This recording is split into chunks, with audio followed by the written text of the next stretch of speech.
Dito naman tayo sa panayam ni Atty. Rowena Guanzon dito sa abogado ni VP Sara sa perjury na kaso ni Madriaga, si Atty. Paulo Panela. Let's go. Dapat ipakita natin itong picture ng Madriaga na ito, na yung mga picture ba ng mga akusado bago sila or pagkatapos sila maaresto, para makita naman ng mga audience natin kung ano yung tsura nito at bakit napaka-importante niyang tao. So if you were to describe Madriaga, Attorney Paulo, in one word, ano po ang description niyo sa kanya? Kidnapper. Kidnapper yan. Kidnapper ransom. One, sinungaling. Yun ang bold nun. Talagang, Oo. At saka, Attorney Guanzon, hulog ng langit kung tutuusin. Oh, bakit? Sa amin sa defense, kasi Sinungaling. Hulog ng langit kasi sinungaling. Kabuli-buli na. kung yan ang star witness ng mga impeachment complainants, lagot sila. Kasi halatang halata na politically motivated yung impeachment complaint. Sa una pa lang gano'n naman talaga. Politika lang yan. Kung ang star witness nila Saka sagwa ng nila, pagkakuha ng mga witness nila. Ang tagal ng isang taon, mula ng nakarang taon ng pagbasura ng essay sa impeachment, hindi sila nakakuha ng magandang ebidensya. Talagang propaganda lang lahat ng mga to. Sinungaling at basag na basag sa At nasa kulungan. ebidensya. Nasa kulungan pa. Ang magandang tanong. Partida, batang-batang attorney to si Paulo Panelo, anak ni anak ni Sal Panelo. Sino kaya nakahanap dito sa kay Madriaga na para sut-sutin ito na mag-affidavit? Sa palagay mo? Wala Si Trill, sino pa ba? Wala nang iba. ebidensya dito, Attorney Bing, pero halata sa amin, pag binasa mo yung Madriaga affidavit, na si former Senator Trillanes ang posibleng behind dito kay Madriaga. Bakit? Kasi doon sa Madriaga affidavit, kasama na dito lahat ng greatest hits ni Senator Trillanes versus na Dutertes. Merong allegation dito na nakakatanggap daw sila ng pogo money.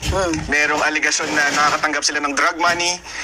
Sinama niya pa dito yung magnetic lifters, yung customs issue. Tapos pati itong confidential funds.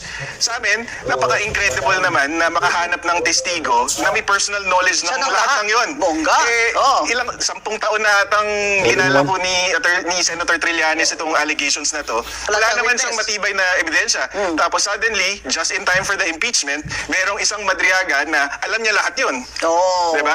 Kami nga, Attorney Guanzon, dun sa complaint affidavit ni VP Sara, para lang definitively mapatunayan namin na hindi sila magkakilala, we had to get the testimonies of 7 witnesses para lang siguradong each witness is speaking from personal knowledge. So, Na hindi siya kilala. And imposible yung mga sinasabi niya. Hindi siya, sabi nga nung... Can you give me the names of your 3 witnesses? I have 7. That's former PSG Commander Major General Jose Niembra. And then we have a former PSG Commander Brigadier General Randolph Cabangbang. We have the former VP-SPG Commander Dante Lachica. We have the former DepEd Security Officer Dennis Nolasco. We have Attorney Ryan Kilala, na ito lang talaga yung kaibigan ni Madriaga. Ito yung mukhang connection kay VP Sara, si Attorney Kilala. And then we even have testimony from Miss Ana Magnaye. She's an events organizer that handled the inauguration of VP Sara. Just to refute the insinuations na porke may picture si Madriaga with VP Sara during the inauguration. Close na siya. Close na siya. May picture siya. Nakita ko nakabarong siya. Ito ma'am, doon sa testimony ni Ana Magnaye, pinapakita niya doon na number 1, hindi imbitado si Madriaga doon sa inauguration. He was just a last-minute replacement for Attorney Kilala because hindi nga kilala ni VP Sara Bakit sino ba itong attorney kilala? Pinasubstitute niya yan sa kanya. Doon sa Attorney, event na yun. si Attorney Kilala, associate dean dati ng San Sebastian, doon nakilala to ni VP Sara. Bakit naman niya kilala itong kidnapper? Because itong si Madriaga, na-convict na to actually before, in the early 2000s, for another kidnapping, for a Kliyente separate kliyente ba ni attorney kakilala? Hindi po, pero ang nag-handle po ng appeal niya sa Supreme Court ay yung San Sebastian Legal Aid. I see. So doon niya nakilala itong si Attorney Ryan Kilala. Siya, indigent client. client. Yes. Oo. So na-acquit siya doon, naging malapit siya sa mga staff faculty ng San Sebastian Law kasama itong si Attorney Kilala. Ginawa siyang parang alalay. Hindi naman. Naging magkaibigan sila. Akala ko tsulalay. Kaya naman, ba may event, imbitado ito, attorney, hindi siya makarating, pinaano siya, parang proxy ko, ganyan. So ang kwento is, kasi sabi ni Madriaga, inutusan daw siya ni VP Sara na buuin tong campaign group. Kailan daw siya inutusan? 2020 daw po. O, noong 20 na, saan ba siya? Anong trabaho nitong Mukhang ang Madriagang ito? trabaho niya at that time is a parang Kidnapper. private security Ay, hirap kasi provider. itong mga kidnapping for ransom Di ba? Bantay sa lakay. Oo, marami sa kanila, kunyari, security agency sila.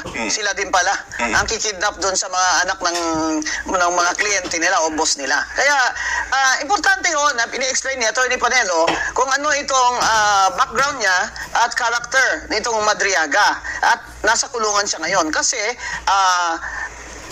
they are proving in the perjury case not only that nagsisinungaling itong si Madriaga, kung hindi aside from that na somebody is he is a puppet and somebody is pulling the strings. Kasi kung titingnan mo, bakit naman si Madriaga bigla na lang susulpot ng ganyan kung wala siya makukuha, di ba?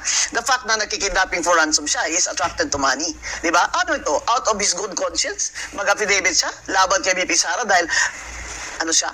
Anti-corruption, advocate. Wag mo na kami ibudol, ha? Talagang, ang hirap mo paniwala, ha?